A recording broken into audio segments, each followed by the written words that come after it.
नमस्कार। आप देख रहे हैं खबरों पर सवाल।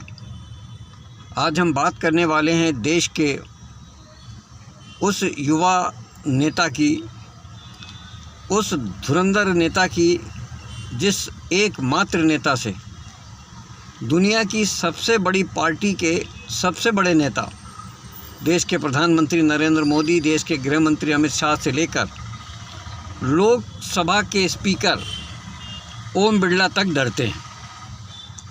और ये नाम है राहुल गांधी।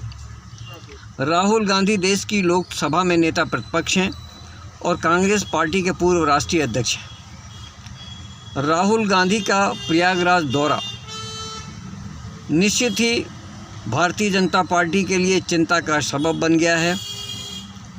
भारतीय जनता पार्टी उत्तर प्रदेश की सरकार, जिसके मुखिया योगी आदित्यनाथ हैं, उन्होंने और उनके प्रशासन ने पूरा प्रयास किया कि किसी तरह से प्रयागराज का कार्यक्रम राहुल गांधी का असफल हो जाए। लेकिन तमाम सारे प्रयासों के बावजूद भी राहुल गांधी का ये दौरा बहुत ही सफल माना जा रहा है। हजारों हजार युवाओं ने, जो पढ़े लिखे छात्र हैं, नौकरी की तलाश में हैं, बेरोज़गार हैं, इन्होंने राहुल गांधी का ज़बरदस्त स्वागत किया। लगभग 40 मिनट का भाषण राहुल गांधी ने दिया और इस भाषण को मैक्सिमम युवाओं ने अपने वीडियो में, अपने कैमरे में वीडियो के माध्यम से कैद भी किया। राहुल गांधी ने युवाओं को प्रयागराज, जो अब पहले इलाहाबाद था, की बात बताते हुए कहा कि ये मेरे परिवार का पैतृक शहर है और मुझे यहाँ आकर बहुत खुशी हासिल होती है। राहुल गांधी ने प्रयागराज यूनिवर्सिटी का जिक्र किया और कहा कि देश की सबसे अच्छी यूनिवर्सिटियों में प्रयागराज थी, लेकिन अब वहाँ की स्थिति ठीक नहीं है। राहुल गांधी ने अपने 40-45 मिनट के भाषण में जो 3 मिनट का जो ज़बरदस्त भाषण दिया, जिस भाषण में उन्होंने ये कहा कि देश का सिस्टम 3 लोगों के हाथों में है।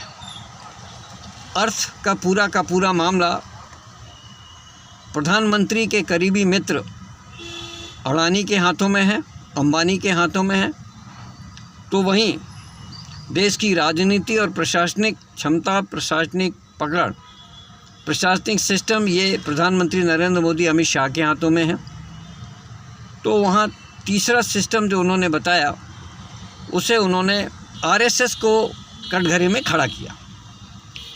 राहुल गांधी ने कहा कि आरएसएस ने अपनी पकड़ बनाने के लिए, अपने नीति और रीतियों को आम जनता तक और युवाओं तक पहुंचाने के लिए, उनमें अपनी पैठ बनाने के लिए सारी संस्थाएं, जितनी भी संस्थाएं भारत में बड़ी बड़ी संस्थाएं हैं, फिर चाहे वो कॉलेज हों, यूनिवर्सिटियां हों, चाहे वो मीडिया का सेक्टर हो, चाहे वो उद्योग घरानों का सेक्टर हो, सब में उन्होंने अपने प्रचारकों को बैठा दिया है।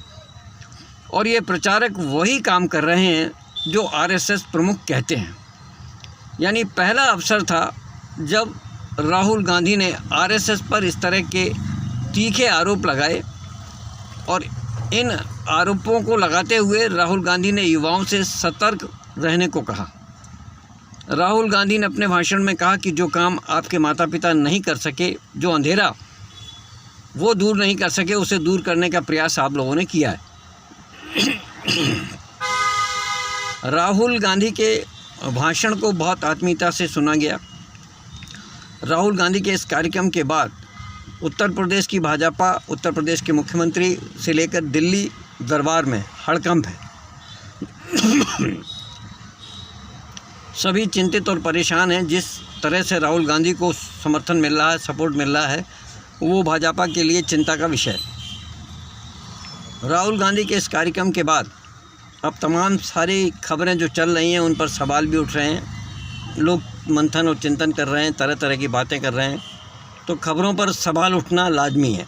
खबरों पर सवाल के लिए मैं जय सिंह चौहान, भोपाल से।